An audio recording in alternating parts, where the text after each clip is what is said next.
Hello everyone! Welcome to the Al Rasta channel. Here, I will share spoilers for A Record of a Mortal's Journey to Immortality episode 174. Remember, this is based on the novel, so it won't be 100% similar to the Donghua version. Okay, without further ado, let's dive right into the story. When Han Li's group and the 7 other cultivators arrived at the rendezvous point, it wasn't long before Han Li's group sprang into action upon realizing that the cultivator surnamed Long was being pursued by 2 spell warriors. They shot into the air like beams of light and managed to catch up just before the pursuers closed in. Long arrived in a weakened state, his face pale as if his vitality had been drained by the long escape. It was clear that he had not merely made a brief escape, but had been forced to continuously exert himself to survive. In the distance, the 2 spell warriors finally appeared and stopped at a safe distance, showing no signs of retreating immediately. Both were at the early nascent soul stage, appearing confident that they could hold off the group long enough for reinforcements to arrive. The situation became tense because the group actually wanted to save their energy for their main objective, but disturbances like this could ruin their plans if left unchecked. The group's leaders, Marquis Nanlong and an elder in a white robe, prepared to attack by taking out their main combat treasures, while the other members raised their magical power to support them. However, before the clash occurred, a signal from afar reached the opposing side, causing the 2 spell warriors to suddenly change their attitude. After reading the message, their eyes stiffened, and their attention locked onto Han Li, as if they had discovered the cause of the recent incident elsewhere. Han Li remained calm, but he suspected that the news was related to the old man whose body he had destroyed, causing his soul core to flee. The 2 spell warriors weighed their options, exchanged glances, and then chose to retreat quickly without a fight. That decision surprised the group, and some began to suspect that their opponents harbored a particular hatred for Han Li. Nevertheless, no one pursued them. They chose to avoid risk and maintain their focus on the expedition's target. The group then moved quickly along the edge of the Mulan region toward a small gray mountain that looked barren and unremarkable, far from the image of a place where great treasures were hidden. At the center of the mountain, Marquis Nanlong and the white-robed elder prepared to open the outer seal with 2 special flags that were clearly not ordinary items. They recited a spell, stuck the flags into the ground until they disappeared, and for the first few seconds, nothing seemed to happen. Just as doubts began to arise, the ground began to shake violently, and a surprising change began to take place before their eyes. The ground suddenly shook violently. Then a fine crack appeared from the peak to the foot of the mountain. From the crack, a white light emanated, as if the mountain had been forcibly split by the power of the formation. Han Li's group held their breath at the sight, as it was clear that this opening was no ordinary technique. The 2 weakest members immediately took shelter behind their seniors, while Han Li observed coldly, aware that this was not the right time to settle personal grudges. The chant continued until the mountain was completely split open, revealing a wide chasm with limestone steps inside. An elder in a white robe led the way in with an enthusiastic expression, while Marquis Nanlong chose to guard the rear, a sign that their positions and roles were not as simple as they seemed. The others followed in, suppressing their curiosity, pretending to be calm but actually remaining wary of everyone in the group. The stairs felt long and descended deep into the belly of the mountain. Moonstone-like lighting stones were embedded on the left and right, but the deeper they went, the colder it became, and the color of the light slowly changed from white to green, making the passage feel gloomy. Almost everyone deliberately kept a distance of tens of meters from each other so they would have time to react if there were any traps. Strangely, the 2 leaders at the front seemed to understand this suspicious attitude, but they continued walking without showing any objection. After descending for quite some time, they arrived at a giant hall that looked like it was carved from a block of clear blue stone, beautiful but feeling unnatural. When their spiritual senses tried to sweep the walls, they were all repelled, indicating that the material and its protection were far above standard. Before they had a chance to assess it further, the hall suddenly shook, and the staircase behind them disappeared, replaced by a tightly closed wall of blue light. Marquis Nanlong explained that it was the reactivation of the outer barrier, and they only had to wait 3 days to get out, so the group calmed down a little, although they remained suspicious. Their focus shifted to breaking the core formation, and an old woman offered a special treasure to break through the barrier on the condition that she would have priority in choosing a reward after the two leaders. Everyone looked uncomfortable, but no one dared to refuse openly because they needed a safer way out. The old woman took out a glowing red nail, strengthening it with energy until a wave of heat swept through the hall, forcing several people to immediately put on protective gear. As the nail spun faster and faster, its glow produced a faint white lightning, signifying the dual attributes of fire and lightning. Its speed was so terrifying that Han Li judged that even a nascent soul cultivator would have difficulty blocking it without extreme movement techniques. Inside the blue crystal hall, the old woman wielded her ancient treasure in the form of a nail that combined fire and lightning. The first attack struck the barrier wall with a blinding explosion of light, making everyone think the barrier would crack. However, when the lightning and fire subsided, the wall remained smooth without a single scratch, as if the attack had only touched its unshakable surface. Not to be outdone, the old woman increased the power of the nail. She spun it faster and faster until the elements of fire and lightning seemed to merge, producing a strange red flash that made the atmosphere in the hall feel even more oppressive.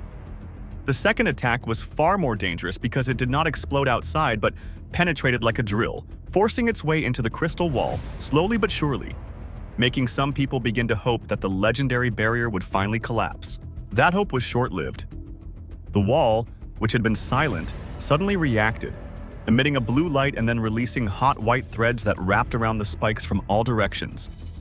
In one big thud, the ancient treasure exploded and disappeared, while the wall returned to its original state.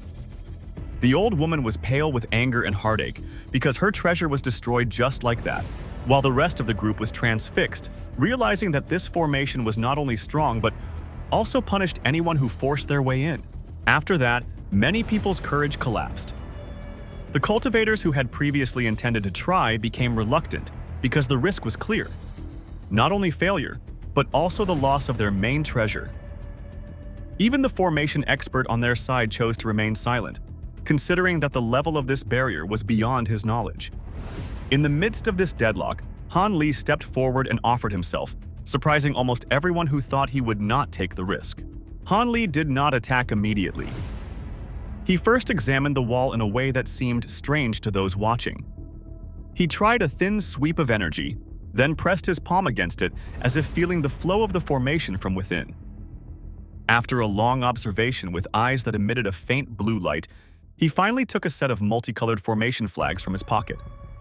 With a burst of energy, the flags lit up and floated into a specific position facing the wall, indicating that he intended to use another formation to overcome the ancient formation, rather than brute force as before. Han Li began to move a dozen formation flags into a strange pattern facing the crystal wall. He fired the spell seals one by one with precision, causing the flags to light up in various colors and spin intertwining threads of light.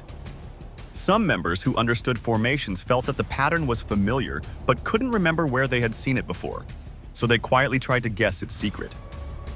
However, a sudden blinding light forced them to look away, as if Han Li was deliberately preventing them from studying it too closely. When their eyes reopened, everyone was surprised to see that the flags had been embedded into the crystal wall without resistance, as if they had grown out of its surface. Marquis Nanlong and his white-robed companion immediately looked satisfied as their confidence in Han Li increased. Han Li then pressed his palm against the wall, causing the center of the formation to light up with a rainbow and spread until it covered one section of the wall in a magnificent glow. Without wasting any time, he moved to another wall and repeated the same process, installing a formation with a different arrangement. In about an hour, Han Li had planted formations on all four walls of the hall. Everyone held back and did not interfere because they understood that dismantling ancient barriers could not be rushed. After that, Han Li stood in the middle of the room, lifted a green formation plate, and then planted a series of intricate seals. The plate and the four walls pulsed simultaneously in a regular pattern of light, indicating that the entire array was locked and ready to be triggered. As soon as Han Li triggered the final stage, there was a loud sound like thousands of birds screaming in unison, followed by a huge tremor that made the room seem to collapse. The light suddenly went out, and when everyone turned around, the blue crystal walls had disappeared, turning into ordinary stone walls. One side even revealed a giant stone gate, signifying that the main barrier layer had collapsed.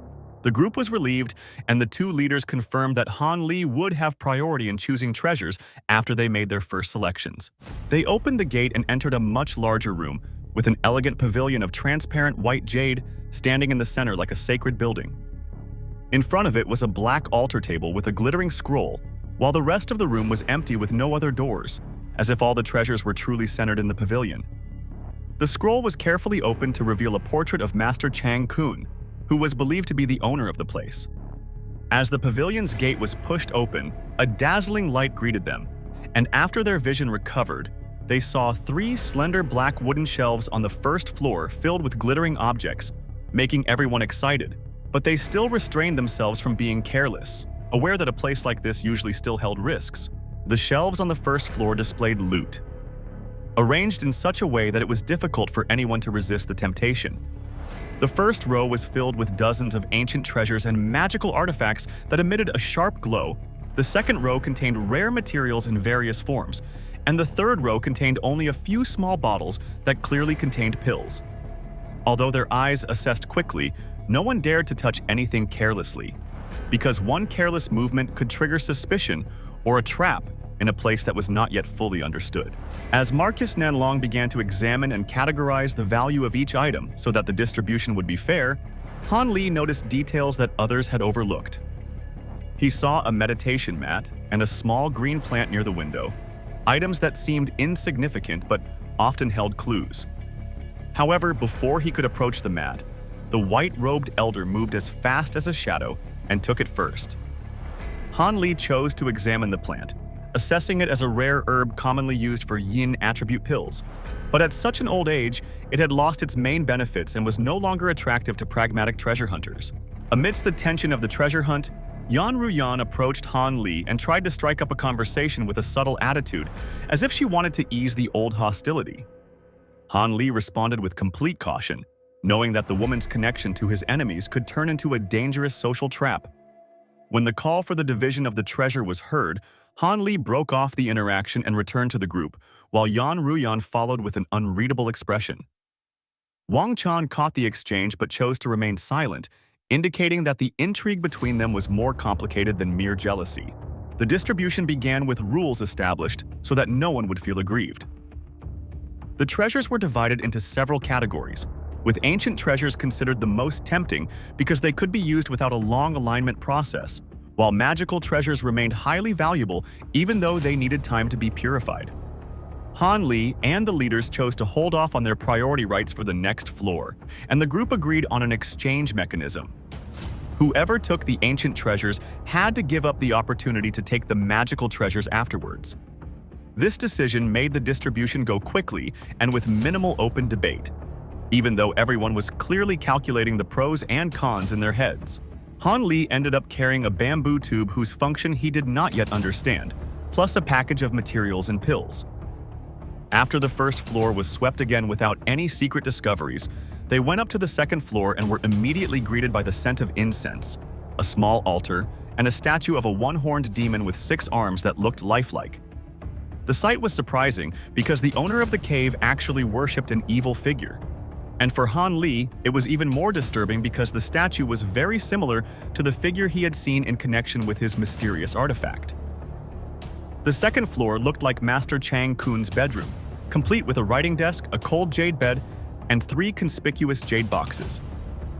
Then greed exploded into action when the white-robed elder snatched one of the boxes and was immediately followed by a dark attack from behind, forcing them to switch from hunting for treasure to being ready to kill each other.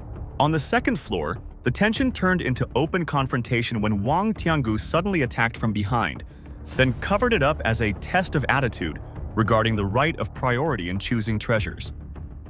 He highlighted 3 jade boxes that could not be penetrated by spiritual senses and assessed their contents as almost certainly the pinnacle of the place's inheritance, possibly cultivation techniques or great secrets. From this point on, it was clear that the issue was not simply who took first, but who had the right to confirm the contents of the boxes before distribution, because the amount of treasure on this floor seemed too little to be divided safely. The debate quickly turned into political pressure.